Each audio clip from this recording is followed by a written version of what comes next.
Good morning my dear student. आज हम लोग फ्लूइड मैकेनिक्स में लेक्चर सीरीज 7 को डिस्कस करेंगे। जैसा कि माय डियर लास्ट लेक्चर में हम लोगों ने लेक्चर नंबर 6 तक हम लोगों ने फ्लूइड प्रॉपर्टीज में इंट्रोडक्शन ऑफ फ्लूइड को डिस्कस किया था। हम लोगों ने डेंसिटी को डिस्कस किया, mass density, weight density. Weight density means specific weight को डिस्कस किया, स्पेसिफिक वॉल्यूम को हम लोगों ने डिस्कस किया। हम लोगों ने सरफेस टेंशन और साथ में हम लोगों ने सरफेस टेंशन के साथ में हम लोगों ने मतलब सरफेस टेंशन का मतलब पृष्ठ तनाव, तो इन सारी प्रॉपर्टीज़ को हम लोगों ने डिस्कस किया। तो अब हम क्या करेंगे डियर, उसी से रिलेटेड, इन सारी प्रॉपर्टीज से रिलेटेड हम लोग multiple type choice questions means MCQ को सॉल्व कर लेते हैं। एमसीक्यू को सॉल्व कर लेते हैं, देन उसके बाद हम और रिमेनिंग प्रॉपर्टीज को पढ़ेंगे, फिर उसके बाद उसके रिलेटेड ऑब्जेक्टिव क्वेश्चन को सॉल्व करेंगे। तो चलिए डियर, सबसे पहले हम लोग क्या करते हैं, हम लोग विस्कोसिटी, सरफेस टेंशन, डेंसिटी से रिलेटेड ऑब्जेक्टिव क्वेश्चन को सॉल्व करते हैं। तो आइए सबसे पहले देखिए, हम लोग स्टार्ट करते हैं अपने फ्लूइड मैकेनिक्स के चैप्टर 1 का ऑब्जेक्टिव क्वेश्चन, और हम लोग क्वेश्चन नंबर 1 से स्टार्ट करते हैं। देन इसमें जितने क्वेश्चंस हम लोगों के मैक्सिमम एग्जाम के पॉइंट ऑफ व्यू से इंपॉर्टेंट हैं उनको सॉल्व करेंगे। तो सबसे पहले देखिए डियर, क्वेश्चन नंबर 1 ये कह रहा है fluid is a substance which offers no resistance to change. तो हमने आपको बताया था डियर कि फ्लूइड आपका क्या होता है, फ्लूइड आपका लिक्विड प्लस गैस को हम लोग फ्लूइड कहते हैं। ये क्या करता है, किसी भी एनी शेप को आपको क्या करता है, एनी शेप एडॉप्ट कर लेता है। फ्लूइड आपका किसी भी शेप को एडॉप्ट कर लेगा, जिस भी कंटेनर में आप डालेंगे उसकी शेप को एडॉप्ट कर लेता है। मतलब फ्लूइड के शेप को आप चेंज करेंगे तो कोई भी रेजिस्टेंस या कोई भी विरोध उत्पन्न नहीं होता है। तो ये क्या होता है, no resistance, no resistance to change its shape. Fluid अपने शेप को चेंज करने में कोई भी रेजिस्टेंस नहीं फील करता है, लेकिन उसका जो वॉल्यूम है वो कांस्टेंट रहेगा। अगर 1 लीटर फ्लूइड है, जिस भी कंटेनर में आप रखेंगे उसका शेप एडॉप्ट करेगा, लेकिन उसका वॉल्यूम कांस्टेंट रहेगा, साथ में मास भी उसका कांस्टेंट रहेगा। ना तो वॉल्यूम में चेंजिंग करेंगे, ना तो मास में, केवल और केवल उसके शेप में हम लोग आसानी से चेंजिंग कर सकते हैं। तो ये हमारा होता है क्वेश्चन है, fluid is a substance which offers no resistance to change. जो क्या करता है, अपने शेप को चेंज करने में कोई रेजिस्टेंस नहीं फ्लो करता है, तो वो क्या होता है, शेप। फ्लूइड के शेप को हम लोग आसानी से चेंज कर सकते हैं। हमने ये भी डिस्कस किया था डियर कि सब्सटेंस का मतलब क्या होता है। ऐसे देखिए, सब्सटेंस हमने आपको बताया था, फ्लूइड की डिफिनेशन ही हमने बताया था कि any substance which can flow continuously under the action of shear stress, shear force is called fluid। Substance का मतलब ये होता था डियर, ऐसी चीज जिसे हम लोग क्या कर सकें, फील कर सकें। मीन्स ये हमारा क्या हो, टेंजिबल हो। फील कर सकना मतलब महसूस करना मीन्स टेंजिबल हो, जिसका कुछ आपका मास हो और जो आपका क्या करे, स्पेस ऑक्यूपाई करे, कुछ जगह को घेरे, इसे हम लोग क्या कहते हैं, सब्सटेंस कहते हैं। और फ्लो भी हमने आपको बताया था, फ्लो का मतलब क्या होता है, फ्लूइड पार्टिकल्स के पोजीशन में रिलेटिव चेंज आएगा with respect to time is called flow. तो ये हो गया इसका आंसर सी। नेक्स्ट बात करते हैं डियर, क्वेश्चन नंबर 2। ये क्वेश्चन कह रहा है in equilibrium condition fluid are not able to sustain. देखिए, इक्विलिब्रियम कंडीशन में fluid are not able to sustain, मतलब फ्लूइड आपका क्या सस्टेन नहीं करता है, not able to sustain. That means option A है शियर फोर्स, ऑप्शन ए है shear force, and option B है आपका, ऑप्शन ए है शियर फोर्स, ऑप्शन बी है resistance to viscosity, option C है surface tension, and option D है geometric साइमल्टीट्यूड।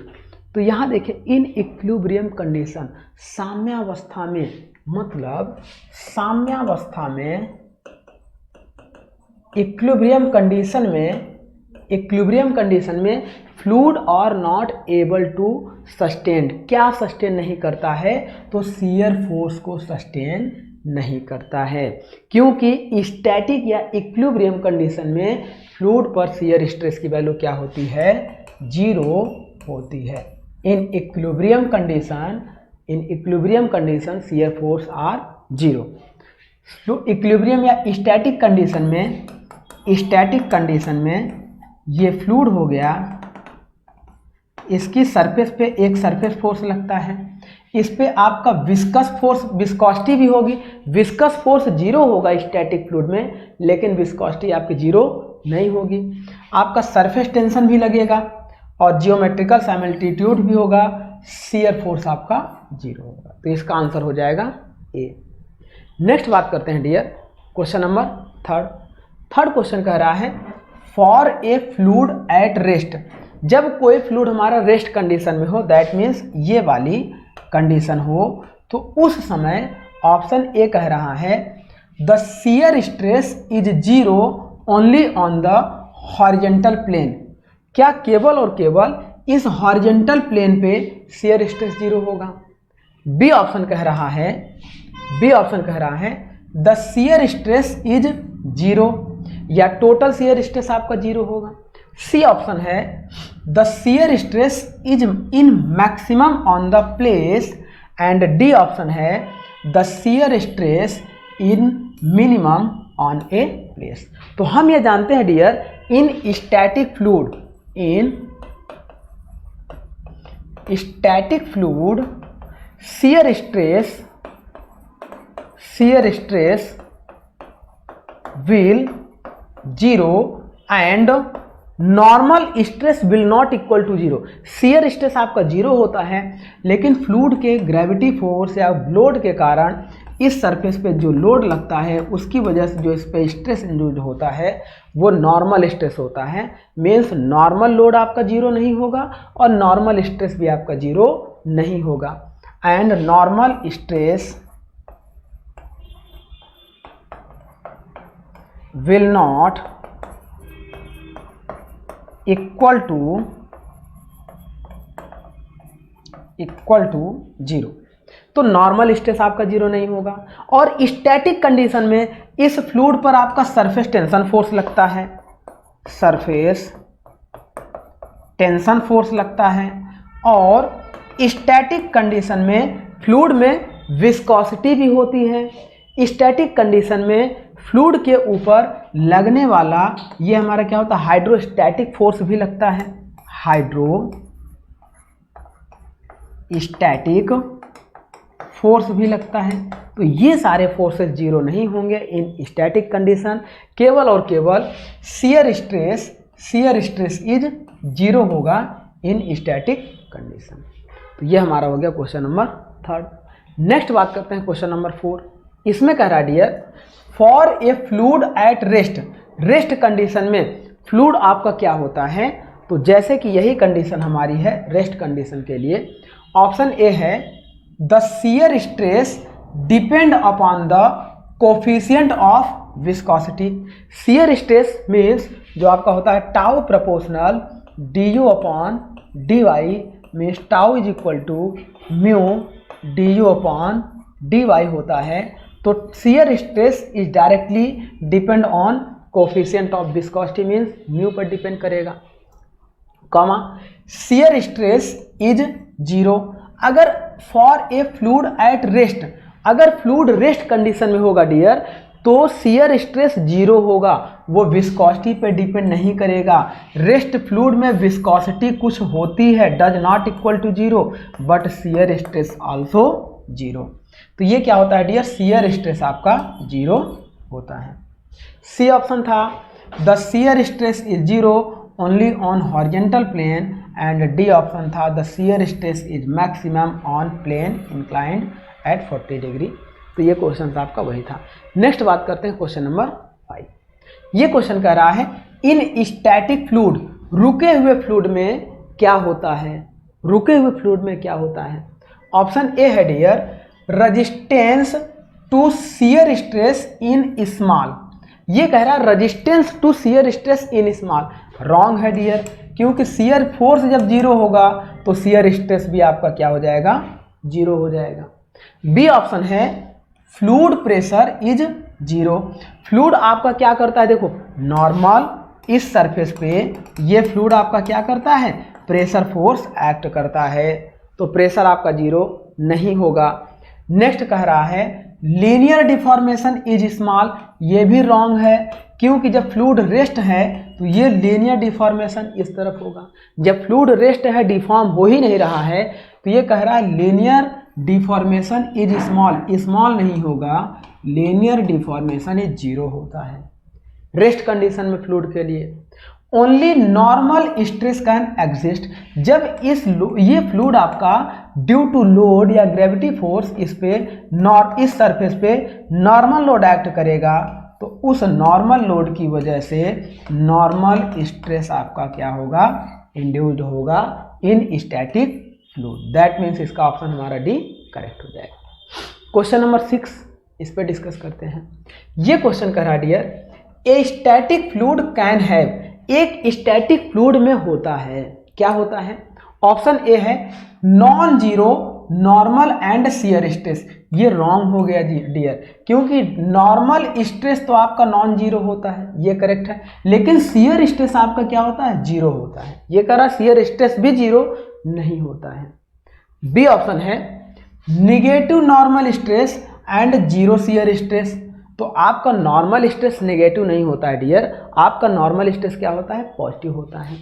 D option कह रहा है, सी ऑप्शन कह रहा है positive normal stress and zero shear stress, and D option कह रहा है जीरो नॉर्मल स्ट्रेस एंड, ये देखो जीरो नॉर्मल स्ट्रेस नहीं होगा, ये होगा पॉजिटिव नॉर्मल स्ट्रेस। तो इस तरीके से इसका ऑप्शन सी करेक्ट हो जाएगा। नेक्स्ट बात करते हैं क्वेश्चन नंबर 7। इसमें कह रहा है dear a certain liquid has 5 tons mass and occupied 10 meter cube volume.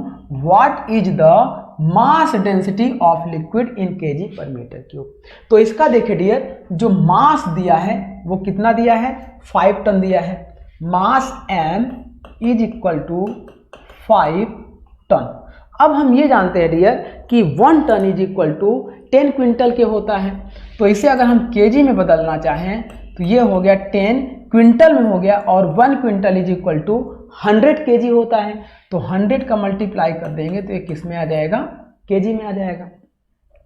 Then इसका वॉल्यूम आपका दिया है v is equal to 10 metre cube. अब mass density rho m is equal to fluid का मास अपॉन वॉल्यूम।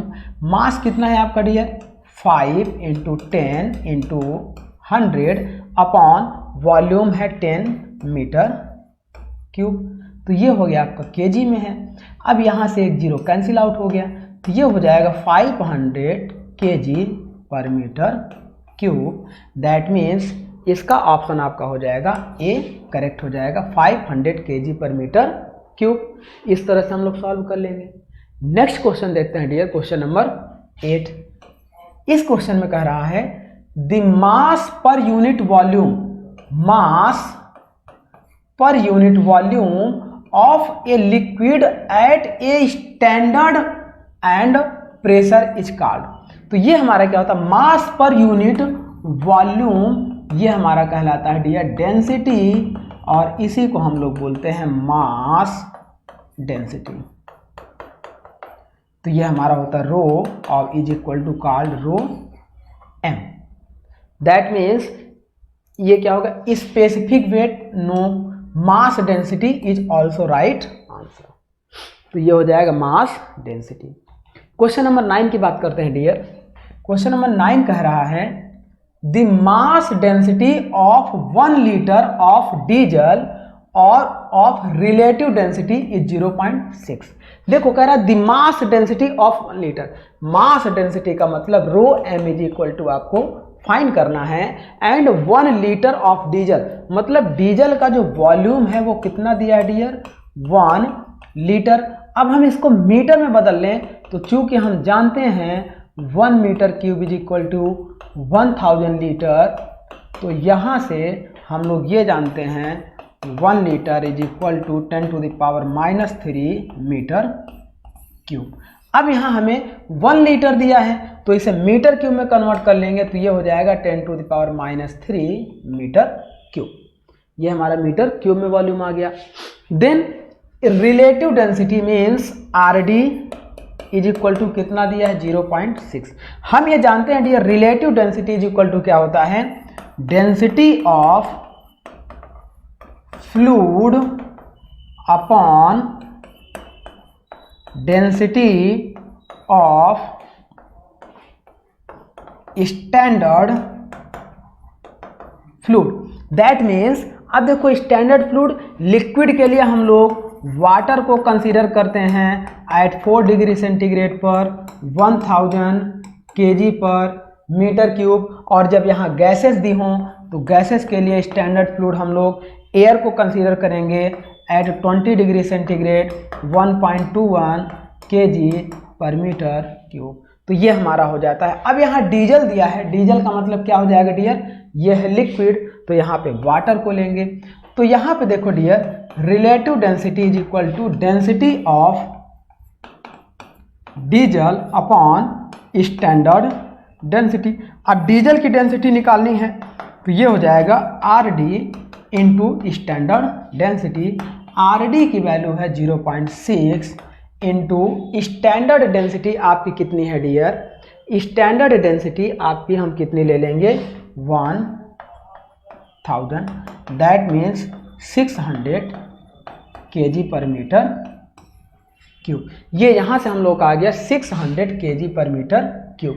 अब यहाँ जो 1 litre दिया था वॉल्यूम, अगर इसका मास दिया होता तो हम लोग density is equal to mass upon volume से भी निकाल सकते थे। तो इसका आंसर हो जाएगा 600 kg per metre cube. Question number 10 की बात कर रहे हैं डियर। क्वेश्चन नंबर 10 कह रहा है what is the mass of 30 metre cube of water. देखिए ये कह रहा है वाटर का मास क्या होगा यदि उसका वॉल्यूम कितना है 30 मीटर क्यूब। जब भी ऐसा केस मिले डियर तो वहां पे हम लोग ये जानते हैं density of water is equal to mass upon volume, mass upon volume. अब यहां से देखिए डियर मास निकालना है तो mass is equal to volume into density. जब भी ऐसा केस है डियर तो उस समय वाटर को हम स्टैंडर्ड मानेंगे, उसकी मैक्सिमम डेंसिटी हम लोग कितनी पुट करेंगे 1000। तो यहाँ पे हमारा क्या हो जाएगा dear, mass is equal to volume आपका कितना दिया है 30 इंटू डेंसिटी आपकी हो जाएगी 1000 kg पर मीटर क्यूब। तो आपका ये देखो ये मीटर, यहाँ ये 30 मीटर क्यूब था और ये हो जाएगा kg per metre cube. Metre cube से मीटर क्यूब कैंसिल आउट हो जाएगा। मास इज इक्वल टू हो जाएगा 30,000 kg। तो इस तरह से इसका आंसर हो जाएगा, ये हो जाएगा 30,000 kg। तो ये हमारा इसका आंसर हो जाएगा density mass of water. Next बात करते हैं क्वेश्चन नंबर 11। ये कह रहा है dear density of water is maximum at 4 degree centigrade. 4 degree centigrade पर वाटर की डेंसिटी मैक्सिमम होती है, लेकिन यहाँ केल्विन में हम लोग करेंगे तो 0 kelvin is equal to 273 degree centigrade. तो यहाँ पे 4 डिग्री सेंटीग्रेड को जब केल्विन में कन्वर्ट करेंगे तो 273 plus 4 is equal to 277 kelvin आपका होता है। 4 डिग्री सेंटीग्रेड को अगर केल्विन में कन्वर्ट करेंगे तो 277 केल्विन आपका होता है। 277 केल्विन पर वाटर की डेंसिटी मैक्सिमम होती है। नेक्स्ट बात कर रहे हैं specific weight of sea water is more than of pure water because its content. तो sea water density of sea water is 1098 kg per metre cube. ऐसा इसलिए होता है डियर क्योंकि इसमें जो है साल्ट डिजॉल्व होते, घुले हुए होते हैं। इसमें क्या होते हैं, जो नमक होते हैं सॉल्ट डिजॉल्व्ड होते हैं। और नॉर्मल वाटर की डेंसिटी आपकी होती है dear 1000 kg per metre cube. इसीलिए sea water is greater than normal water होता है, क्योंकि सी वाटर में साल्ट क्या होते हैं, डिजॉल्व होते हैं। इस तरीके से इसकी डेंसिटी हाई होती है। नेक्स्ट बात करें क्वेश्चन नंबर 13 का मतलब यह है dear, mass density of liquid rho is given by, mass density of rho is given by mass upon volume होता है डियर। बहुत ही इजी क्वेश्चन है। Density is equal to mass per unit volume, that means इसका option A correct हो जाएगा। Next बात करें क्वेश्चन नंबर 14। ये कह रहा है 1 litre of liquid weight is 8 newton. Weight आपका कितना दिया है डियर, 8 न्यूटन, और वॉल्यूम आपका कितना दिया है, 1 लीटर। 1 लीटर लिक्विड का वेट 8 न्यूटन है। Find the specific weight, that means weight density हमें निकालना है। अब हम ये जानते हैं डियर कि weight density is equal to weight per unit volume, और वेट कितना दिया डियर, 8 न्यूटन अपॉन, अच्छा वॉल्यूम लीटर में दिया है, हम लोग इसको न्यूटन पर मीटर क्यूब में निकालते हैं, केजी पर मीटर क्यूब या न्यूटन पर मीटर क्यूब। तो अब यहाँ से हम लोग इसको मीटर में कन्वर्ट कर लें तो 1 litre is equal to 10⁻³ metre cube.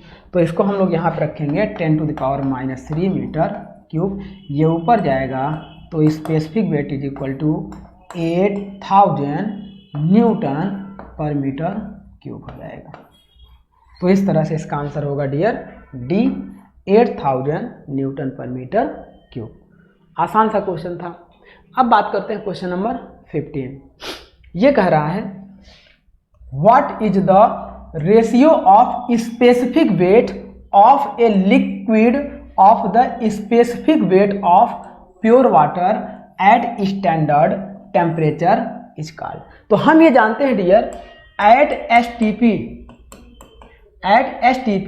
ये कह रहा है what is the ratio of specific weight of liquid, specific weight of liquid upon specific weight of standard means water. तो इसका मतलब ये किसकी बात कर रहा है डियर, ये बात कर रहा है स्पेसिफिक ग्रेविटी या रिलेटिव डेंसिटी। रिलेटिव डेंसिटी और specific gravity is called the ratio of specific weight upon specific weight of standard fluid. क्योंकि हम ये जानते हैं W इज इक्वल टू क्या होता है, mg upon W is equal to mg। तो इस तरीके से हम इसको g से g कैंसिल आउट कर देंगे तो मास अपॉन मास, तो ये हो जाएगा मास density of liquid upon standard fluid of liquid हो जाएगा। तो इस तरीके से हम इसको निकाल लेंगे, ये कहलाएगा रिलेटिव डेंसिटी या स्पेसिफिक ग्रेविटी, मतलब इसका ऑप्शन बी करेक्ट होगा। आइए बात करते हैं क्वेश्चन नंबर 16। ये क्वेश्चन कह रहा है डियर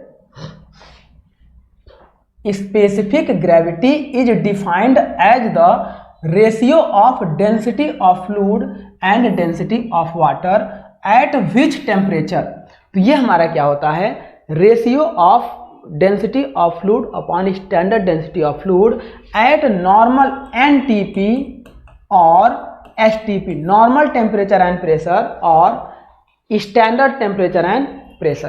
तो ये हमारा क्या होता है, देखो ये specific gravity is defined as the ratio of density of water. ये वाटर की अगर बात कर रहा है डियर तो वाटर का किस पे होता है, 4 डिग्री सेंटीग्रेड पर। रिलेटिव डेंसिटी कितनी होती है, 1, या स्पेसिफिक ग्रेविटी कितनी होती है, 1। तो इस तरह से इसको हम लोग डिफाइन कर लेंगे। नेक्स्ट बात करते हैं क्वेश्चन नंबर 17। ये कह रहा है the specific gravity of water is taken as. तो वाटर का स्पेसिफिक ग्रेविटी क्या हो जाएगा, density of water upon density of standard water. तो जब कुछ ना दिया हो तो वाटर की density 1000 kg per metre cube लेंगे और स्टैंडर्ड वाटर की डेंसिटी भी 1000 kg पर मीटर क्यूब लेंगे। ये कैंसिल आउट होगा तो Hg की वैल्यू आएगी 1। वाटर का Hg 1 होता है और मरकरी का Hg आपका होता है 13.6 होता है। ये सब हमें याद रखना चाहिए, मतलब इसका आंसर क्या हो जाएगा, डी हो जाएगा। आगे बात करते हैं क्वेश्चन नंबर 18 क्वेश्चन का रहा dear, broadly speaking water is, एक मिनट, क्वेश्चन नंबर 19 कह रहा है, अभी इसको हम लोग क्या है कंप्रेसिबिलिटी को नहीं पढ़े हैं तो ये कंप्रेसिबिलिटी से हम लोग डिस्कस करेंगे। क्वेश्चन नंबर 19 है dear, the properties which resist flow of liquid, कोई लिक्विड आपका फ्लो कर रहा है, कोई लिक्विड आपका फ्लो कर रहा है तो किस प्रॉपर्टीज के कारण, यदि इसकी वेलोसिटी u है, इसकी वेलोसिटी u प्लस du है, तो ये अपर लेयर इसको अपने साथ ले जाने की कोशिश करेगा और लोअर लेयर इसको रोकने की कोशिश करेगा। दोनों के बीच एक रेजिस्टेंस फील होगा, वो रेजिस्टेंस आपको विस्कस फोर्स की वजह से फील होगा और ऐसी प्रॉपर्टीज को आप क्या कहते हैं, विस्कोसिटी कहते हैं। तो किस प्रॉपर्टीज की वजह से, विस्कोसिटी की वजह से उनके फ्लो के बीच में रेजिस्टेंस फील होता है। That means option A correct हो जाएगा। नेक्स्ट बात करते हैं question number 20, if no resistance is encountered as, तो किसी भी फ्लूइड में ये करा if no resistance encountered as, तो किसी भी फ्लूइड में हमारा क्या होता है, कोई resistance encountered. If no resistance encountered as, तो ये हमारा क्या होता है, एक आइडियल फ्लूइड होता है डियर। देखो फ्लूइड हमारे दो तरीके के होते हैं, एक मिनट इसको अभी आप रुक जाओ। फ्लूइड 2 टाइप के होते हैं, फर्स्ट आपका होता है आइडियल फ्लूइड और सेकंड आपके होते हैं रियल फ्लूइड। आइडियल फ्लूइड वो फ्लूइड होंगे जिसमें विस्कोसिटी आपकी 0 होगी, सरफेस टेंशन 0 होगा, तो इस तरीके से कंप्रेसिबिलिटी आपकी क्या होगी, 0 होगी। ऐसे फ्लूइड को हम लोग आइडियल फ्लूइड कहते हैं। उसमें अगर हम डिफॉर्मेशन कर दें तो वो विदाउट रेजिस्टेंस के लगातार डिफॉर्मेशन होता रहता है। ये कह रहा है नो रेजिस्टेंस इनकाउंटर्ड, तो कोई भी रेजिस्टेंस हमें नहीं मिलेगा, ऐसे फ्लूइड को हम लोग आइडियल फ्लूइड कहते हैं। रियल फ्लूइड में viscosity does not equal to 0, कुछ न कुछ विस्कोसिटी होगी, कुछ सरफेस टेंशन होगा और कंप्रेसिबिलिटी भी होगी। ऐसे फ्लूइड को रियल फ्लूइड कहेंगे, लेकिन इसका आंसर हो जाएगा आइडियल फ्लूइड। चलिए अब बात करते हैं क्वेश्चन नंबर 21 कह रहा है dear, a fluid having no viscosity is known as, ऐसा फ्लूइड जिसकी विस्कोसिटी आपकी क्या हो, viscosity mu is equal to 0 is called ideal fluid. इसे हम इनविस्कस फ्लूइड भी कहते हैं। ऐसा फ्लूइड जिसकी विस्कोसिटी 0 हो उसे हम लोग इनविस्कस फ्लूइड भी कहते हैं। नेक्स्ट बात करते हैं क्वेश्चन नंबर 22, ये कह रहा dear, Newton's law of viscosity is relationship between, तो हम ये जानते हैं कि according to Newton's law of viscosity, tau is directly proportional to rate of shear strain. Shear stress is directly proportional to rate of shear strain. That means ये हमारा होता है tau is directly proportional to du upon dy. That means proportionality जब हटाते हैं तो tau is equal to mu du upon dy। यहीं से कोफिशिएंट ऑफ विस्कोसिटी एक कांस्टेंट आया जिसकी वैल्यू हो जाएगी tau upon d upon D y. इसी को बोलते हैं एब्सोल्यूट विस्कोसिटी या कोफिशिएंट ऑफ विस्कोसिटी या विस्कोसिटी कोफिशिएंट या डायनेमिक विस्कोसिटी। तो अब ये कह रहा है dear, Newton's law of viscosity के according relationship between shear stress and rate of angular distortion. ये कह रहा है shear stress and rate of angular distortion. Second कह रहा है shear stress and viscosity, viscosity से इसका कोई भी रिलेशन नहीं है। नेक्स्ट कह रहा है pressure velocity and viscosity, pressure और वेलोसिटी से इसका कोई रिलेशन नहीं होगा। नेक्स्ट कह रहा है shear stress pressure and rate of angular deformation, तो प्रेशर से कोई नहीं रिलेशन होगा। ये होता है according to Newton's law shear stress is directly proportional to rate of shear strain or rate of angular deformation, जिसे हम लोग D theta by D T proportional to tau, tau proportional to D theta by D T हम लोग जानते हैं। इस तरीके से जो हमारा वेलोसिटी डिस्ट्रीब्यूशन कर्व जाता है, तो यदि ये डी टी टाइम ट्रेवल करेगा डी थीटा एंगल में, तो इसे हम लोग वेलोसिटी डिस्ट्रीब्यूशन कर्व से डिफॉर्मेशन निकालेंगे D theta by D T. तो ये हमारा होता है, किसके लिए होता है, shear stress and rate of angular distortion, means option A correct हो जाएगा। आइए नेक्स्ट बात करते हैं क्वेश्चन नंबर 23। इसमें कह रहा dear for Newtonian fluid behaviour the shear stress exerted by the fluid is equal to. तो अब हम लोग क्या करेंगे इस क्वेश्चन को, ये हमारा है न्यूटोनियन, मीन्स जब हम लोग डिस्कस करेंगे कौन सा, rheological behaviour of fluid, Newtonian fluid क्या होते हैं, नॉन न्यूटोनियन फ्लूइड क्या होते हैं। तो न्यूटोनियन फ्लूइड ये होता है dear, shear stress is directly proportional to rate of shear strain, बस इतना होता है। हालांकि इसको हम लोग नेक्स्ट स्पेशली भी डिस्कस करेंगे। रियोलॉजिकल बिहेवियर ऑफ फ्लूइड में न्यूटोनियन फ्लूइड क्या होंगे, नॉन न्यूटोनियन क्या होंगे, नॉन न्यूटोनियन में time dependent and time independent discuss करेंगे, मतलब रियोपैक्टिक फ्लूइड क्या होता है, बिंघम प्लास्टिक क्या होता है, स्यूडो प्लास्टिक क्या होता है, थिक्सोट्रॉपी क्या होता है, इन सारे फ्लूइड को हम लोग डिस्कस करेंगे। अभी देखिए, fluid viscosity divided by the velocity gradient parallel to the direction of shear. Next कह रहा है fluid viscosity divided by the velocity gradient perpendicular to the direction of shear. Next कह रहा है product of the fluid viscosity, मतलब product of the fluid viscosity मतलब mu into and the velocity gradient means d you upon D Y. तो ये product of the viscosity and parallel कह रहा है, पैरेलल नहीं होता है डियर, ये एक फ्लूइड होता है, ये दूसरी लेयर होती है, दोनों के बीच का जो डिस्टेंस होता है डी वाई वो परपेंडिकुलर होता है। तो ऑप्शन डी देखिए, product of the fluid viscosity मतलब mu into and velocity gradient perpendicular to the direction of shear. ये शियर लग रहा है, इसके परपेंडिकुलर डायरेक्शन में इसकी डिस्टेंस होती है, means D you upon D Y is called shear stress. तो इसका ऑप्शन डी करेक्ट हो जाएगा। तो इस तरीके से इसको हम लोग सॉल्व करेंगे। अब बात करते हैं डियर क्वेश्चन नंबर 24। ये कह रहा है the dimension of dynamic viscosity mu. देखिए dimension of dynamic viscosity mu is equal to tau upon D you upon D Y होता है। अब हम ये जानते हैं डियर कि जब टाउ को हम लोग देखते हैं तो टाउ हमारा क्या होता है, ये शियर स्ट्रेस होता है, shear stress is equal to shear force per unit area, shear force per unit area upon D U change in velocity. Velocity का मतलब ये होता है dear metre per second. Metre की यूनिट क्या होती है डियर, मीटर की यूनिट होती है, मीटर को हम लोग लंबाई में मेजर करते हैं मतलब एल में, और मीटर पर सेकेंड को हम लोग टाइम को टी से डिनोट करते हैं, अपॉन डी वाई।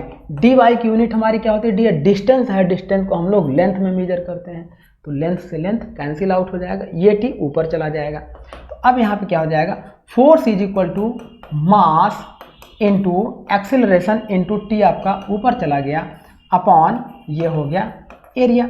अब मास की यूनिट हमारी होती है डियर, मास को हम लोग कैपिटल एम से डिनोट करते हैं, और एक्सीलरेशन इज इक्वल टू क्या होता है, velocity change per unit time. तो इसका मतलब ये होता है, वेलोसिटी का मतलब ये होता है L by T square, length upon time का स्क्वायर, वेलोसिटी चेंज यानी कि डिस्टेंस अपॉन टाइम स्क्वायर होता है, इंटू टी अपॉन एरिया का मतलब होता है एल स्क्वायर। तो एल से एल स्क्वायर कैंसिल आउट होता है, टी स्क्वायर से टी। इसका मतलब ये होता है डियर, एम ऊपर है, एल ऊपर जाएगा, एल के पावर -1 और टी के पावर -1 होता है, एम एल के पावर -1 टी के पावर -1, दैट मीन्स ऑप्शन आपका बी करेक्ट होता है। इस तरीके से इसको हम लोग निकाल लेंगे। नेक्स्ट बात करते हैं डियर क्वेश्चन नंबर 25। ये कह रहा है unit of viscosity is, unit of viscosity is, देखिए अब इसमें क्या कर दिया इसने, आपका metre square per second, KG second per metre square, या न्यूटन सेकेंड स्क्वायर पर मीटर, या Newton second per metre square. तो यहाँ पे देखिए डियर, ये हमारा क्या होता है, फोर्स अपॉन एरिया। अच्छा, यहाँ देखिए फोर्स अपॉन एरिया, जब इसको हम लोग निकालते हैं तो ये फोर्स की यूनिट क्या होती है, अगर इस इक्वेशन से हम लोग निकालना चाहें तो इस इक्वेशन से फोर्स की यूनिट होती है न्यूटन पर मीटर स्क्वायर, ये हो गया, upon D you upon D Y. तो यहाँ से जब हम लोग इसको देखते हैं डियर, डी यू का मतलब चेंज इन वेलोसिटी, मतलब distance upon time. Distance upon, distance का मतलब क्या होता है आपका डियर, मीटर, अपॉन टाइम का क्या होता है, सेकेंड। तो ये होता है आपका metre per second into 1 upon आपका डी वाई, आपका किस में होता है, डिस्टेंस होती है, डिस्टेंस का मतलब मीटर से मीटर कैंसिल आउट हो गया।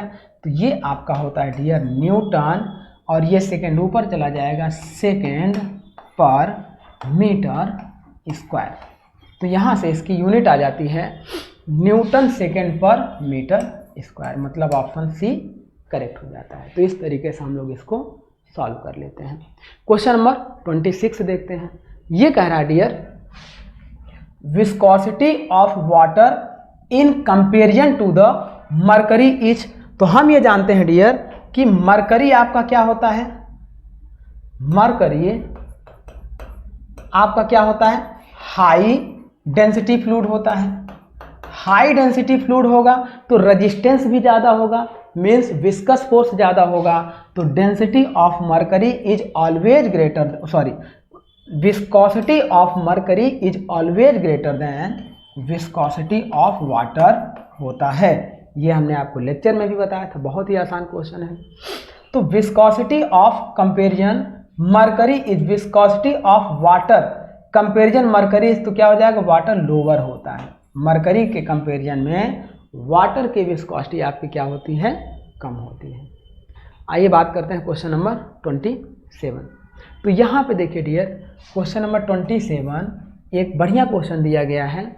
ये कह रहा है the dynamic viscosity of fluid is 0.7 poise. Dynamic viscosity का मतलब mu is equal to 0.7 poise दिया है। अब यहाँ पे dear, and specific gravity is 0.8, specific gravity 0.8 दिया है। तो density of fluid is equal to 800 हो जाएगा K G per metre cube. Then the kinematic viscosity of fluid is in stokes. तो kinematic viscosity means nu is equal to निकालना है dear. तो new is equal to ये हमारा होता है viscosity upon density of fluid. Viscosity की value दिया है 0.7 अपॉन डेंसिटी आपका है 800। इसको सॉल्व कर लेंगे तो ये हमारा पॉइस में इसका आंसर, सॉरी स्टोक में इसका आंसर आ जाएगा। और 1 देखो newton per metre square is equal to 1 stoke के जो हमारा होता है। तो इससे हम लोग इसको रिलेशन रख के इसको सॉल्व कर लेंगे, हमारा आंसर आ जाएगा। अब हम बात करते हैं dear next question. 1 stroke is equal to, ये हमारा होता है 10⁻⁻4 मीटर स्क्वायर पर सेकेंड। ये हमारा कितना होता है, 1 stroke is equal to 10⁻⁻4 metre square per second के होता है। मतलब यहाँ से 1 metre square per second is equal to 10⁻4 strokes के होता है। तो इससे इसकी यूनिट यहाँ पे हम लोग कन्वर्ट कर लेंगे। तो ये हमारा होता है ऑप्शन ए करेक्ट हो जाएगा। चलिए नेक्स्ट बात करते हैं डियर, नेक्स्ट क्वेश्चन बात करते हैं। एक क्वेश्चन दिया है, ये कह रहा है the shear stress developed in lubricating oil of viscosity 9.81 poised. अब किसी भी लुब्रिकेटिंग ऑयल की विस्कोसिटी कितना दिया है, 9.81 पॉइस। अब ये कह रहा है dear field between 2 parallel plates, 2 parallel plate के बीच में हमारा फिल किया गया है और उनके बीच की डिस्टेंस कितनी है, 1। मतलब dy is equal to 1 centimetre is equal to 10⁻⁻2 metre. अब यहाँ पे dear apart from moving relative velocity is 2 metre per second, means d is equal to 2 metre per second आपका दिया है। ये कह रहा shear stress developed, shear stress tau की वैल्यू आपको फाइंड करना है। तो tau is equal to mu D you upon D Y होता है। म्यू की वैल्यू आपकी दिया है डियर 9.81, ये पॉइस में दिया है। अब इसको हम लोग क्या करेंगे, पास्कल सेकेंड में कन्वर्ट कर लेंगे। तो हम ये जानते हैं 1 pascal second is equal to 10 poise होता है। तो 1 poise is equal to 10 to the power -1 pascal second. तो यहाँ पे हम लोग इसकी वैल्यू रखेंगे तो ये हो जाएगा 9.81 into 10 to the power -1। D U की वैल्यू हमारी कितनी दी है dear, 2 metre per second upon D Y की वैल्यू है 10 टू द पावर -2। तो इसको जब सॉल्व करेंगे तो ये हमारा आएगा डियर, ये अप्रॉक्स, देखो इसको हम लोग ये सॉल्व करेंगे तो ये हमारा होगा, इसकी वजह से यहाँ पे दशमलव होगा और इसकी वजह से यहाँ पे होगा, यानी कि 98.1 into 2 is equal to 2 into 2 6 196.2, मतलब इसका आंसर होगा 196.2 न्यूटन पर मीटर स्क्वायर। तो इस तरीके से इसको हम लोग सॉल्व कर लेंगे। अब बात करते हैं, इसका आंसर हमारा हो जाएगा बी। नेक्स्ट बात करते हैं डियर क्वेश्चन नंबर 32। ये क्वेश्चन हमारा कह रहा है dear, Newton's law of viscosity is given by the relation of. तो न्यूटन्स लॉ ऑफ विस्कोसिटी क्या होता है dear, tau proportional D you upon D Y होता है, या tau is equal to proportionality limit हटाते हैं तो ये होता है mu D you upon D Y. तो ये हमारा क्या होता है, टाउ रूट ओवर में नहीं होगा, tau is equal to mu D V upon D Y, यही हमारा करेक्ट आंसर हो जाएगा। डी वी का मतलब चेंज इन वेलोसिटी, चाहे आप डी यू बोलिए चाहे आप डी वी बोलिए। तो इसका आंसर क्या हो जाएगा, बी हो जाएगा। नेक्स्ट बात करते हैं डियर क्वेश्चन नंबर 33। इसमें कह रहा है the viscosity of A gas, जो गैस की विस्कोसिटी होती है। तो हम ये पहले समझ लें कि ये हमारा कोई कन्फाइंड सिलेंडर है, इसमें ये गैस के मॉलिक्यूल्स मूव कर रहे हैं। जब एक मॉलिक्यूल दूसरे मॉलिक्यूल के साथ कोलाइड करेगा तो वहाँ पे फ्रिक्शन फोर्स बढ़ेगा, फ्रिक्शन फोर्स बढ़ेगा तो विस्कस फोर्स बढ़ेगा, विस्कस फोर्स बढ़ेगा तो विस्कोसिटी बढ़ेगी, और कोलाइजन तब बढ़ेगा जब इनके बीच हम टेम्परेचर बढ़ाएंगे। तो गैसों में टेम्परेचर बढ़ाने पर विस्कोसिटी बढ़ती है, that means temperature is directly proportional to viscosity in gas. लेकिन लिक्विड के लिए यही आपका जस्ट अपोजिट होता था, temperature is inversely proportional to viscosity होता था। यहाँ पे विस्कोसिटी ऑफ गैस पूछ रहा है, ये कह रहा है decrease with increase in temperature, ये उल्टा कह रहा है। गैसों के लिए टेम्परेचर बढ़ने पर मॉलिक्यूलर मोमेंटम एनर्जी कोलाइजन बढ़ेगा, तो इससे उनके बीच फ्रिक्शन फोर्स बढ़ेगा, जिससे उनके बीच विस्कस फोर्स बढ़ेगा, देन उसकी विस्कोसिटी बढ़ेगी। तो ये उल्टा हो गया। बी ऑप्शन है increase with increase in temperature, तो बी ऑप्शन आपका करेक्ट हो जाएगा। गैसों में टेम्परेचर बढ़ने पर विस्कोसिटी इंक्रीज करती है। सी ऑप्शन था इज इंडिपेंडेंट, बिल्कुल डिपेंडेंट होगा, temperature is a function of viscosity for gas. ये है इंडिपेंडेंट ऑफ प्रेशर। चलिए, प्रेशर बढ़ाने पर विस्कोसिटी आपकी क्या होती है, गैसों की विस्कोसिटी डिक्रीज होती है, मतलब pressure is inversely proportional to viscosity of gas होता है, क्योंकि मॉलिक्यूल्स पास आ जाते हैं तो कोलाइजन उनका कम हो जाता है। चलिए आगे बात करते हैं क्वेश्चन नंबर 34। ये क्वेश्चन कह रहा dear, Newton's law of viscosity depend upon the. Newton's law of viscosity किस पे डिपेंड करता है डियर, तो shear stress is directly proportional to rate of shear strain, या shear stress is directly proportional to rate of angular deformation.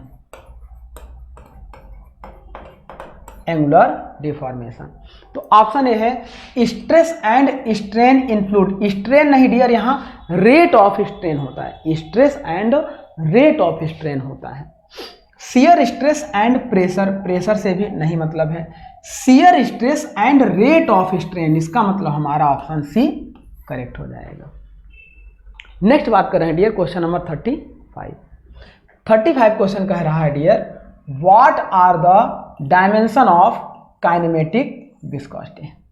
हम ये जानते हैं डियर कि kinematic viscosity is equal to viscosity upon density, और विस्कोसिटी की unit होती है newton second per metre square upon kg per metre cube, density का हो जाएगा।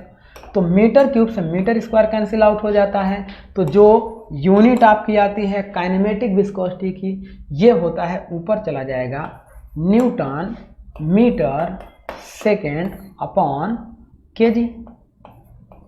अब इसकी जब हम लोग यूनिट निकालेंगे डियर, तो न्यूटन को हम लोग क्या निकालते हैं, एम। देखो न्यूटन हमारा होता है फोर्स यानी कि मास इंटू एक्सेलरेशन इंटू ये हमारा होता है मीटर, न्यूटन ये मीटर था तो मीटर की यूनिट होगी एल इंटू टाइम की यूनिट होगी टी अपॉन केजी, मास की यूनिट होगी एम। अब यहाँ मास इंटू एक्सेलरेशन था, मास से मास कैंसिल आउट हो गया। एक्सेलरेशन की यूनिट होती है change in velocity with respect to time, means velocity यानी कि डिस्टेंस अपॉन टाइम स्क्वायर। तो ये हो जाएगा डिस्टेंस को एल से रिप्रेजेंट करेंगे और टाइम स्क्वायर इंटू ऊपर एल है इंटू टी, तो टी से टी स्क्वायर कैंसिल आउट हो जाएगा। तो ये हो जाएगा dear L square upon T. तो इसको जब देखेंगे L square into T minus होगा, एक तो इस तरह से लिख सकते हैं। अगर ऑप्शन में देखें L square T minus one दिया है तो इसको हम लोग करेक्ट कर लेंगे, अदरवाइज इसको हम लोग ऐसे भी लिख सकते हैं एम की पावर में 0, एल की पावर में 2 और टी की पावर में -1। दोनों का मतलब एक ही है, किसी की पावर 0 का मतलब उसकी वैल्यू 1 होती है। आइए नेक्स्ट क्वेश्चन देखते हैं, question number 36। The shear stress developed in A lubricating oil of viscosity. अभी इस क्वेश्चन को हम लोगों ने किया, इसका आंसर आया था 196.2। चलिए क्वेश्चन नंबर 37 देखते हैं डियर। ये कह रहा है असर्शन है, इसमें कह रहा है in general viscosity in liquid increase and gas decrease with rise temperature. बिल्कुल गलत कह रहा है डियर। जब हम लिक्विड के लिए viscosity is inversely proportional to temperature होती है और गैस के लिए viscosity is directly proportional to temperature होती है। मतलब गैस की टेम्परेचर बढ़ने पर विस्कोसिटी बढ़ेगी। ये कह रहा है gas decrease to rise temperature, तो ये क्या है, रॉन्ग है। ऑप्शन रीजन आपका कह रहा है viscosity is caused by intermolecular force of cohesion and due to transfer of molecular momentum between fluid layers। तो ये आपका होता है लिक्विड के लिए कोहेशन फोर्स डिपेंड करता है विस्कोसिटी, और गैस के लिए molecular momentum transfer energy of which liquid and form of gases later contribute the major part. तो इसका मतलब रीजन आपका बिल्कुल करेक्ट है। लिक्विड के लिए विस्कोसिटी कोहेशन फोर्स पर डिपेंड करती है और गैस के लिए विस्कोसिटी उसके मॉलिक्यूलर मोमेंटम ट्रांसफर एनर्जी पर डिपेंड करती है। तो ये हमारा हो गया। तो इसका मतलब इसका रीजन करेक्ट है, असर्शन इनकरेक्ट है। तो ऑप्शन ए बोथ तो कट जाएगा दोनों में। ऑप्शन सी में क्या है, both A and R false, ये भी कट जाएगा। A is false and R is true, that means option D हमारा करेक्ट हो जाएगा।